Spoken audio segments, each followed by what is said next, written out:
केंद्रीय कर्मचारियों की लगेगी लॉटरी। बम्पर सैलरी बढ़ोतरी के साथ मिल सकता है 15 लाख रुपए तक का एरियर। क्या है इसका कैलकुलेशन? नमस्कार, बहुत स्वागत है आपका न्यूज 18 का डिजिटल प्लेटफॉर्म आप देख रहे हैं। मैं हूं आपके साथ ऋतु सिंह।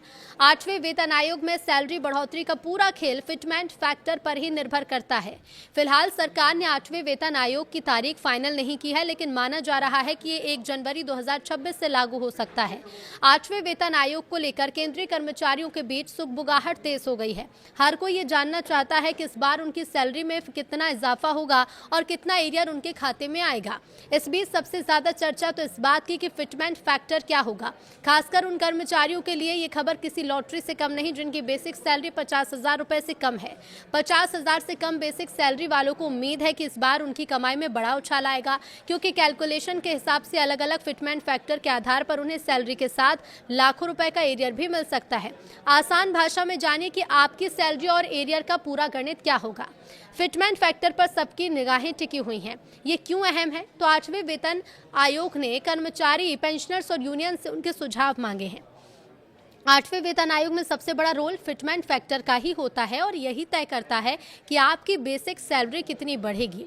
अभी अलग अलग यूनियन ने 2.2, 2.0, 2.15, 2.28 और 2.57 जैसे फैक्टर सुझाए हैं। कुछ संगठन इसे 3.0 से 3.25 तक ले जाने की मांग भी कर रहे हैं, ताकि कर्मचारियों की इन हैंड सैलरी बढ़ सके।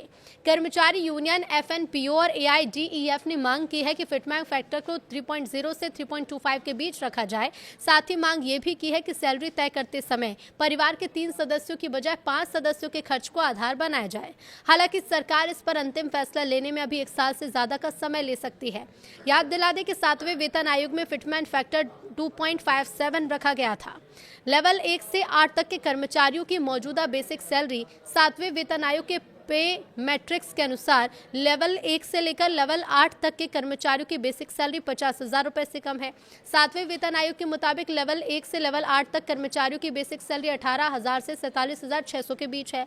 लेवल 1 से लेवल 8 तक फिटमेंट फैक्टर के हिसाब से नई बेसिक सैलरी आखिर कितनी होगी? तो अगर 8वें वेतन आयोग में फिटमेंट फैक्टर लागू होता है तो सैलरी में बड़ा बदलाव दिख सकता है। अगर सरकार अलग अलग फिटमेंट फैक्टर चुनती है तो आपकी बेसिक सैलरी कुछ इस तरह बढ़ेगी। हर महीने सैलरी में कितनी बढ़ोतरी होगी? तो देखिए, सिर्फ सैलरी ही नहीं बल्कि हर महीने मिलने वाली बढ़ोतरी भी काफी अहम है। यानी हर महीने हजारों रुपए से ज्यादा मिलने की उम्मीद है। अब इसका मतलब ये है कि हर लेवल पर कर्मचारियों के इनकम में बड़ा इजाफा देखने को मिल सकता है। एरियर का पैसा अब कब से मिलेगा? तो 7वें वेतन आयोग का कार्यकाल 31 दिसंबर 2025 को खत्म हो चुका है। माना जा रहा है कि 8वें वेतन आयोग की सिफारिशें 1 जनवरी 2026 से लागू होंगी।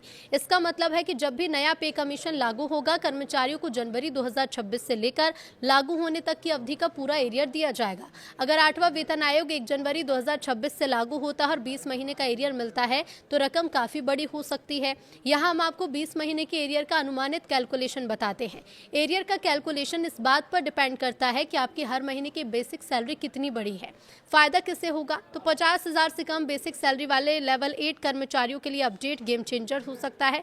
उन्हें फिटमेंट फैक्टर पर 14,94,640 रुपए, करीब 15 लाख रुपए तक का एरियर मिल सकता है। सैलरी में हजारों की बढ़ोतरी और लाखों का एरियर उनकी फाइनेंशियल स्थिति को काफी मजबूत बना सकता है। कुल मिलाकर 8वां वेतन आयोग जो है, ये सरकारी कर्मचारियों के लिए बड़ा फाइनेंशियल बूस्ट साबित हो सकता है।